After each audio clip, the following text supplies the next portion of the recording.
Sexual abuse cracks the psyche. Mm. Alcohol and drugs. Mm.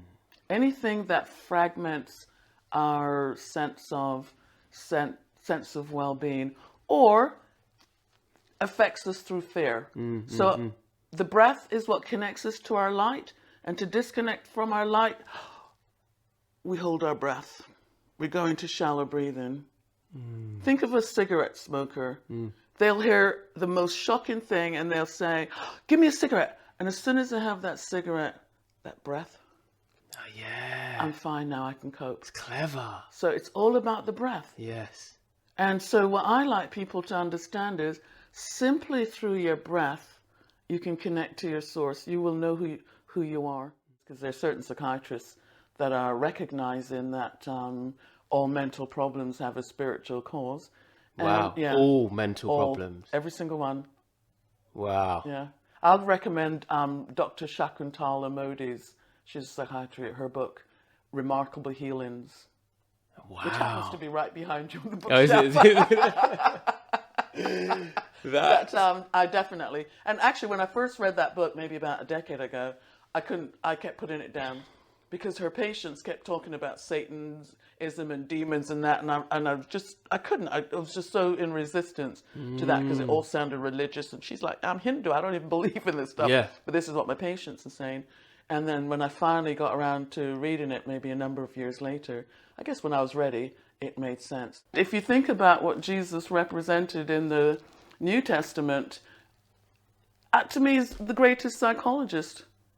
And it goes back to do unto others as you'd like them to do unto you. Don't, cast that first stone when you know you're the same. So it's about self-responsibility. It's, under the guise of religion because it taps into the Bible. But if you look at the Old Testament, it's about go out there, pillage, rape, destroy, take control, your brother's wife.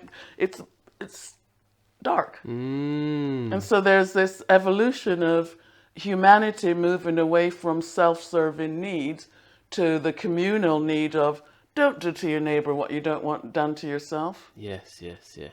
Yeah, amen to that. Let's talk about alcohol.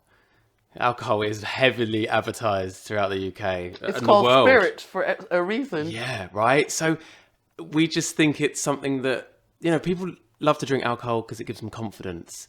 What's it really doing to them when they drink? Well, everything in moderation Right. isn't a bad thing. But when you use it in an abusive way to make yourself feel complete or to alter your state of consciousness, then you're going to leave yourself open to invite things in. Think in terms of when an alcoholic is quitting alcohol and they have what they call DDTs. What's DTTs? It's where they have all these dark, monstrous things exposing themselves to them. Okay. Well, that's the spirit world that they're into that they don't ordinarily see. Because imagine if I'm an alcoholic and I drink a lot of alcohol, I've now changed my personality. I'm now not there. Something else is there. And how does that? Is it lowering our vibration? What's it doing? What is alcohol almost like a poison to the soul? What's it doing? Well, anything sugar is a poison. Okay. And that's why they put sugar in everything, and we're addicted to sugar. And that the whole medical profession thrives off of our need to eat a lot of sugar. Every holiday we have is sugar-based. And that's deliberate because think greed, power, and control, or relationships. Because people do things for love or possession of love. So just think, if I want to make a lot of money, I need you to be in a position where I'm going to be able to feed off of your life force. So I'll create these negative things that you're now going to eat them or ingest them, and then you're going to come to me for the medicine.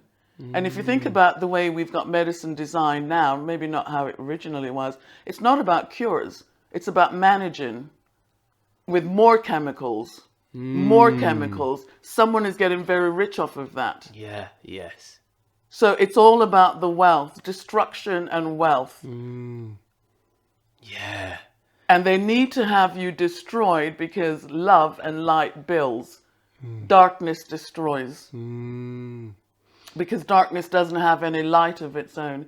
And so it's taking your life force. Whether they work you like a slave, that's your life force. Whether they take your health to finance their pockets, that's robbing your life force. And all these things prevent you from breathing into your body. And without breathing into your body, you cannot connect to your light. Let's go back to that, because that's a massive subject. But I want to go back to the alcohol. So when someone gets drunk, and I've had friends that have got drunk and they wake up in the morning and they go, I don't remember what I did. Completely blackout. Because they're not there. Something else has come in. Now, I come out of a lot of dysfunction, and my dad drank to the very end, and my mother was totally against it. And so when I finally got out of home, alcohol and things we couldn't have, because my mother didn't believe in them, like we weren't supposed to have coffee or whatever, it stunted your growth. Yeah. It was like, wow, what you make unattainable, you actually make it seem very attractive. And so I spent my 20s drunk. And I remember that there would be times when, of course, you don't remember what you're doing, and they would tell you the next day, and you'd be like, nah, I didn't do or say that. I mean, nowadays, everyone's got a camera, so there's proof that, yes, you did do those things. Yeah. And your body is still functioning. So what happens is your brain might be in a delta state, but something else is operating your body. And when you say something else, we're calling that... Something non-physical. Something non-physical. Yeah. It walks, it talks, it the communicates. Yeah. Yeah. So I'll give you an example of something entering the body, but this is through drugs. So drugs and alcohol, very much the same thing when it comes to your psyche and things that crack your psyche. So there's this guy that came for a session. He spent time in prison. Guaranteed in prison you're going to pick up some negative things anyway. Hang out in the dark, you're going to pick up dark things. And he was a coke dealer and having lots of difficulties and everything. Couldn't barely make a proper living with his, family. Yeah. And it wasn't even a good dealer. And that's what you find. You when you work with the dark things, it might look like you're being enriched, but you're always going to be in that path of struggle because it's about destruction. So drug money, you can never do anything with it. Dark money that's earned in that way, it's destructive. So anyhow, so he came for a session, and the dark stuff showed up, and I said, have your clearing and come back. So he contacted me to come back, and when he came back, he said, oh my God, for the first few days, he said, I have never felt so good. For the first time, I felt really clear, and it was amazing. And I said, what happened? He said, well, I needed a bit of money, and I thought, well, I could just sell a little bit of coke. And I said, okay. And he said, and I thought, well, I'll just do a little bit. And I said to him, I bet you ended up doing more than you've ever done. And he's like, how do you know that? Because he said, I used to only do it when I was selling it maybe once or twice a week. Yeah. He said, suddenly it was just like, I was just craving it daily. And he says, when I started doing it, I felt something just come into me through my head and down into my body. And I said to him, well, why it increases when you stop is because what those dark entities that are feeding off your life force do is they want to punish you, and then they want you to get deeply back into the grip of it so that you're back where you started.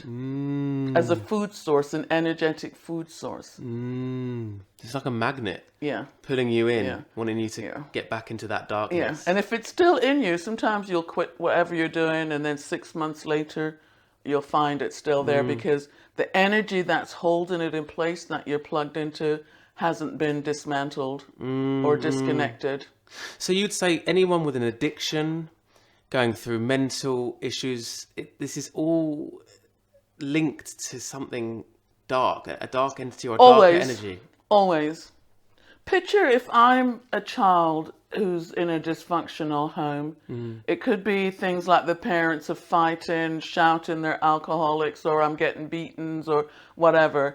I'm going to disconnect from my life force. In shamanic terms, it's called soul loss. I'm going to start fragmenting. They like to say kids are resilient. I said that's nonsense. They just fragment. And the adults who are bullies in their world, like, nope, we're not listening to you. You got to get up, do this because we've got to go to work or whatever. And that child is just going to start fragmenting. And that child is also might start creating what we call thought forms. I wish I was a bird and I could just fly away. So part of them starts dissociating. Sometimes they have to deal with such violence and such dysfunction that they have to disconnect from their feelings. And so the more they shatter that child's vibrational field, the more it's open to things coming in. Imagine if I'm being bullied and I'm isolated in school, and over time this voice is saying, oh, I bet you just really want to just stab him. Or I bet you just really want to do this. So then you'll start doing little naughty things, and you'll have that little satisfaction that, well, I got my own back, they might not have known. Well, that's just allowing the darkness to come in, because then it'll keep growing. And so when there's a little crack in the psyche, it'll keep expanding. And what changes that is love. If there is an adult in that child's life that makes them feel that they're okay, that they're safe, then that can stop a child from going into the deepest darkness. But sexual abuse cracks the psyche, alcohol and drugs. Anything that fragments our sense of well-being or affects us through fear. So the breath is what connects us to our light, and to disconnect from our light, we hold our breath. We go into shallow breathing. Think of a cigarette smoker. They'll hear the most shocking thing and they'll say, give me a cigarette. And as soon as they have that cigarette, that breath, Oh, yeah. I'm fine now, I can cope. It's clever. So it's all about the breath. Yes. And so what I like people to understand is simply through your breath, you can connect to your source. You will know who you are. Simply through your breath. Yeah. And I don't mean all the disciplines we've created, pranayama, yoga, and all that. That's just a mind. That's the masculine trying to say, well, if you do it this way, then that's going to work. It's just simply, I can breathe deeply into my body. And that's why the external world, which is masculine driven, quite patriarchal, creates fearful situations. Always bad news, never good news. Always everything bad. Horror movies, everything bad, because it disconnects you from breathing into your body. Imagine watching a horror movie. Oh, yeah. Oh. I mean, even now sometimes I might go to the loo in the night and I have to laugh at myself because I lift up the toilet seat and I'm like, suppose there's a snake in there. Yeah. And I'm like, oh, don't be silly. That's something I saw in a movie, maybe. Yeah. But it has that subconscious effect. Because what they are, they're mind viruses. And so what we create on Earth, I don't know about other planets, but what we create for control is mind viruses, because those who understand that consciousness is nothing but stories. Nothing but stories. And so they create stories of fears, which could be what you call memes. Now, we're very aware of memes, but we think of them as just things you post on a social network. But if you think in terms of what a real meme is, that they're memes. And they're mind viruses that we just kind of, or someone just sends out there and says, let's just send this mind virus out, and then it sticks and it creates our reality. Yeah. That's when it gets a lot deeper, but we'll do that in part 2. Let's have a little break. Oh.